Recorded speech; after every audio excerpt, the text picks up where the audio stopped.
Hi, I'm Tracy Sofra, and this is the Women of Wealth podcast. Welcome to another episode, and today I want to be talking about cash flow. Now, not such a sexy, exciting topic, right? But let me explain it to you in this way. It's not what you make, it's what you keep. And really, from there on, it's what you do with what you've kept. But right now, I just want to talk about it's not what you make, it's what you keep. So what do I mean by that? Well, cash flow tells the story of how a person handles their money. So I want to talk about three different cash flow patterns, if you will. What I have seen over the years and what I know to be true. There's really three different cash flow patterns that I have pretty much mapped out from my experiences with clients and also with myself in the early days. So I'm going to call them the cash flow pattern of the poor, the middle class, and the wealthy. So the poor, if you will, much like where I came from, they basically live from paycheck to paycheck. The money comes in, the bills go out, and nothing's ever left over to do anything with. So if everything that comes in goes out and the bottom line is zero, how are you meant to create any kind of wealth? But that is the cash flow pattern of the poor. And they forever wonder why why there's nothing ever left over to do anything with. Then you look at the cash flow pattern of the middle class. Now, most people are in this particular category where what they do is the money comes in, they pay their bills, there might be a little bit left, and then with whatever's left, they start buying what they think are assets, but they're actually money pits, if you like. I call them money pits instead of money trees. So they go and buy toys like boats, caravans, cars, and the like, and they think that that is building wealth and creating wealth. All the shiny stuff that looks good but has no actual beneficial, any benefit to your long-term ability to build a growth asset, an asset that one day will put money back in your pocket. The car's not going to do it. The boat's not going to do it. The caravan's not going to do it. They are depreciating assets. You can't keep up with those things. Now, what do the wealthy do? And here is the kicker, and this changed my whole life. So the wealthy, the money comes in, and the first thing they do is they pay themselves. They pay themselves first, 10 to 30%, sweet spot. 10% minimum, maximum 30 if you can do more, happy days. They do not pay the bills first. They don't go around buying toys that are depreciating in value. They take the cream off the top, pay themselves first and tuck it away into a separate account. Then they pay their bills, and then if there's anything left over, and with the paying themselves first, they've invested that money. When that money makes money, they use the return on that to buy the fancy stuff like the boats and the caravans and so on. So the biggest distinction here is that they don't go and pay their bills first. They don't spend everything that's come into the kitty. They pay themselves first. That changed my life forever.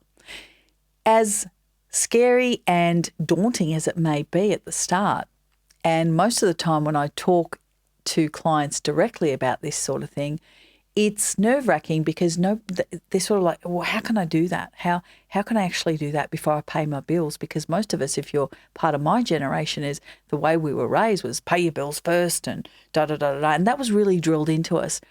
That's well and good, but we cannot forget to pay ourselves first. And you know what actually happens? Let me just explain this to you. When you get into the habit of paying yourself first, and that actually means that you've got to have another bank account where that pay yourself first, let's say you're taking 10% of what comes in, it's got to go to a separate bank account ready for investing. If you leave it in the main account, it'll get gobbled up and eaten, and you'll wonder what happened. It's typical. It happens to all of us. You've really got to siphon it away and get it over there for investing. Yeah? And so, as I was saying, my generation, we were always taught to pay our bills first. And that's fine. I'm not saying don't pay your bills, but what I'm saying is pay yourself first and adapt to what's left over. And funnily enough, we all adapt to what's left over. And if you're nervous about it, I always say to clients, What's the worst thing that could happen? In a couple of months, you're going to have a few $1,000s in this other bank account. It's still your money. You can bring it back if you need it. But guess what? You're not going to want to. You're going to get really possessive with that account. You're going to get really confident, and kind of your whole mindset and demeanor is going to change about how you manage your money. And all of a sudden, you adapt to what is left over, and it's happy days from there on. And again, your focus must remain on your financial life. You've got to hold yourself accountable, keep reviewing it, keep on top of it. But it really is that simple. And when I've shared this pearl of wisdom with clients, with lots of clients over the last 30 odd years, the usual feedback I get is this: oh my God, it was so simple. I couldn't believe it was that easy to do. And it really is a mindset shift of getting yourself over that line. So it's not what you make, it's what you keep. Let me elaborate that in another way. We all make money. We all work. We all make money at the end of the week or the fortnight. We put out our hand, the wages come in, and away we go. Some people make an extraordinary amount of money. I can share with you over the years clients who have been on 300,000 to 400,000, 450,000 gross income per annum. They also have bonuses that they have been able to receive of anywhere between 100,000 to 150,000. That is a lot of money. Would you believe me if I said to you that those type of clients are no better off than the blue collar worker who at a push with overtime is probably grossing 110,000 and 120,000, earning less, but in a way better financial position than the one earning 300,000 to 450,000. Would you believe me if I said that to you? Probably not, but it's true. It's absolutely true, because it's not what you make, it's what you keep. And clearly, the blue-collar worker was able to keep more of their funds, was paying themselves first, was investing that money when they paid themselves first into growth assets that put money back in their pocket. They're the principles and the foundational pieces of creating wealth with your money. We all make money, we all work, and we all get paid. But what you do with your money the minute it comes into your hot little hands is totally up to you. And the decisions you make from that point on are going to depict the outcome that you get. So it's not what you make, it's what you keep. And then when you keep it, what do you do with it? Well, you don't keep it in the bank account, right? You may keep a certain amount for a cash cushion for a rainy day, but you must invest, and invest over the long term to actually create that wealth for yourself, which is the pile of money that I talk about, the capital from which we're going to live off once it's invested and returning us 6, 7, 8%. So it is what you keep. And I'll give you another little example that I came across. Can't remember how long ago it was.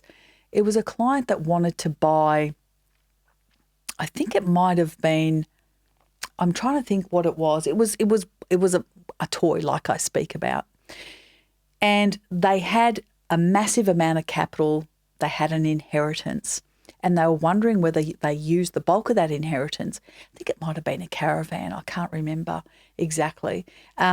And they wanted to use a bulk amount of that inheritance to buy the caravan. And I suggested that what they did was invest the money and then use the return that the money makes, the return on investment, the interest, if you will, or the dividends, depending on how it's invested, and then use those funds, use the fruit from the tree to then go and purchase what they wanted.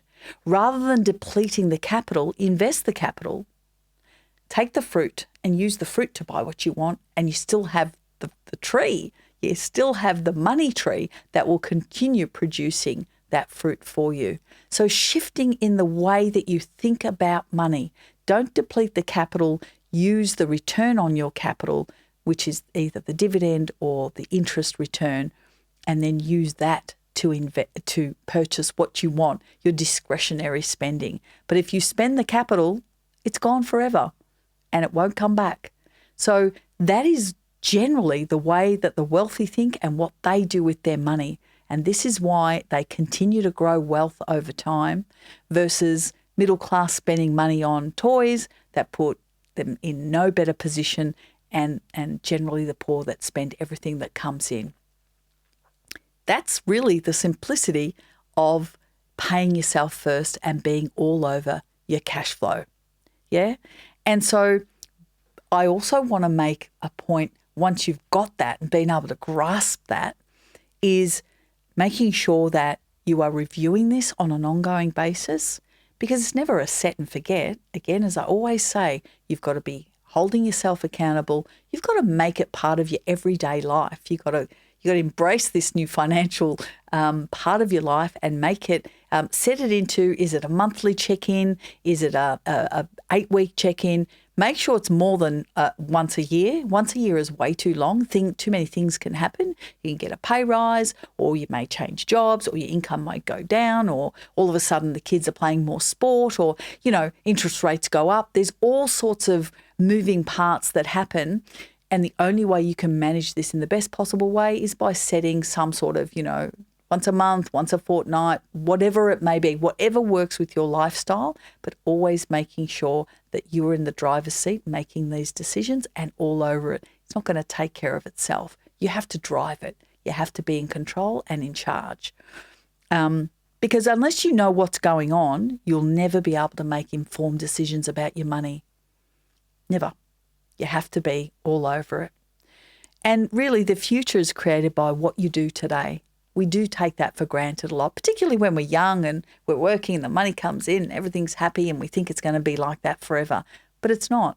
Years go by, and if you're not all over your finances, they go by too by the wayside. So knowing your cash flow is an essential part of achieving financial success, because I guess one of the other key points that's really important to note here is that cash flow is the driver for investment.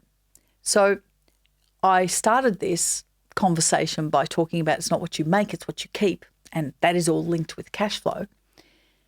But why is that so important for wealth creation? Because if you don't know what is coming in and what is going out and how much you're keeping, how do you know how much to allocate to investing in the right type of assets to set you up for success for retirement? It is the cornerstone to investing. You need to know what's coming in, what's going out, and then that excess is what you're keeping, yeah? And what you keep and how you invest it will determine the outcome at the end of the day. If you don't know that, how do you even make those decisions? That's why cash flow is such an underestimated thing, and your ability to work and earn an income throughout your lifetime is a very highly underrated thing all of the time. And it's not something we're going to do for the rest of our lives. So we've got to make good use of our working life and our ability to earn income, and knowing that no matter how much we make, we can still save minimum 10 to 30%. Back in my day, dare I say this, but it was always assumed that if you were one of those, I'm being quite traditional here, doctor, lawyer, dentist, architect, all of those sorts of things, you were making good money. It was assumed that you must be well off. You must be well off because you're making a lot of money.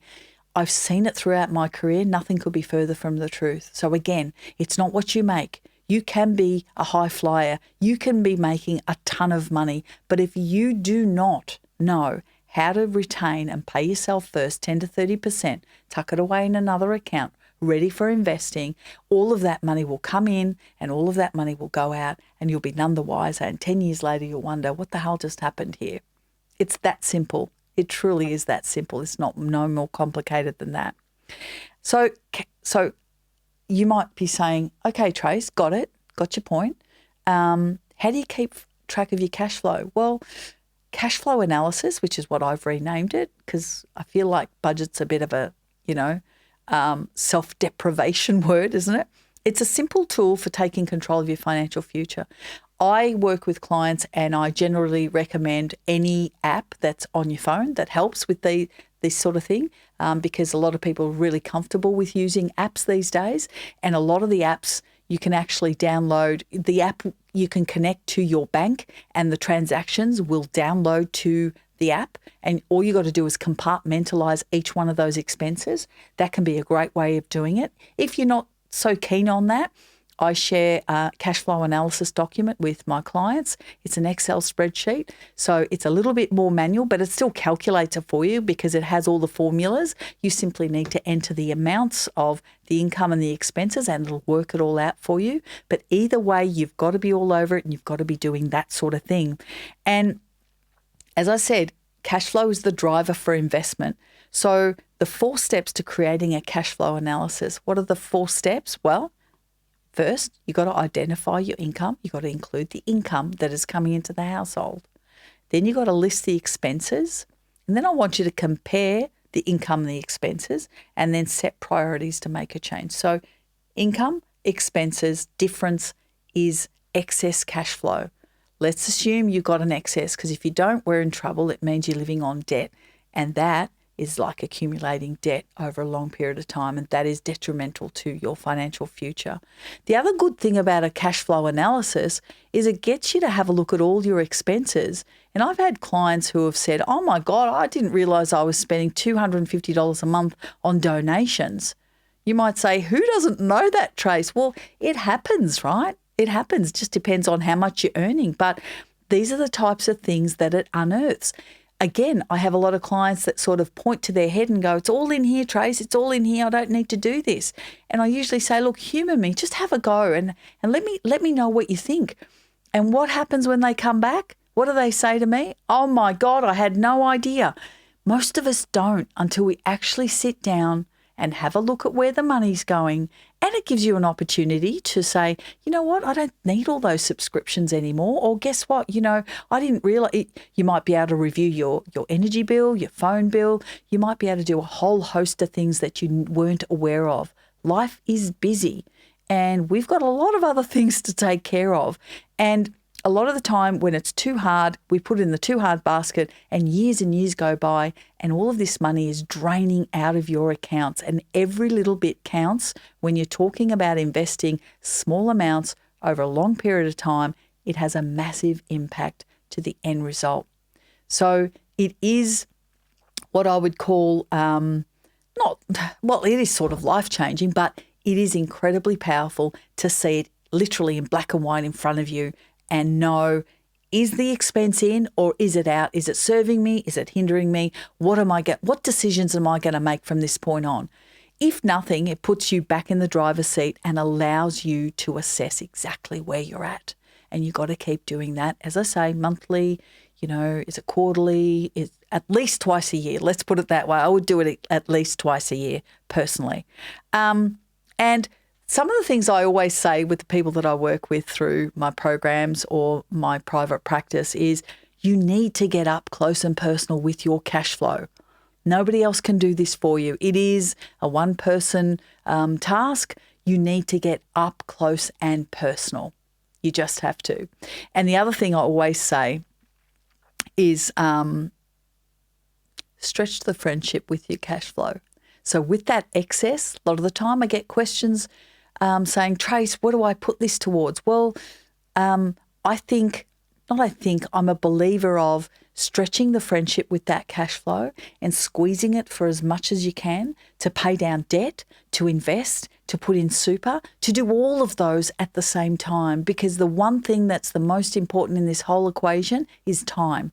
Time we can't get more of. We can make more money, but time we can't get more of. And time is the most important factor when we're talking about compounding. And the power of compound is how we create wealth over time. So another example I'll give you is I have clients who have said to me in the past, no, we're not going to invest yet. We're going to wait till we pay down the mortgage and then we're going to invest. I'm shaking my head because you don't have time to do that. You're wasting time. And this is why I say stretch the friendship with the cash flow. You've got to do both. You've got to do both. You've got to invest, if nothing, something little towards that at the same time. And that's what I mean by stretching the friendship with the cash flow and tweaking it.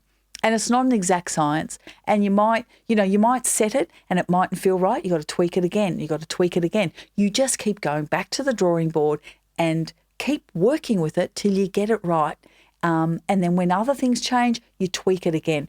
That's how it works. I mean, it's pretty much like that. So, but once you get your head in that game, you'll love it. And you'll love the fact that you're in control. You'll love the fact that you're seeing all of these elements of your cash flow working, creating wealth, seeing the pay-as-you-go account going up by the thousands, then assigning investments towards that. It's a wonderful thing. It's fantastic. It's empowering. And that is what I want for all of you, the ability to make confident financial decisions that empower you and that do not hinder you. So, with that said, make sure to subscribe to our podcast on your favourite channel. Be sure to check out all our other episodes. Thank you for joining me, and I'm looking forward to sharing more of my pearls of wisdom with you on my next episode.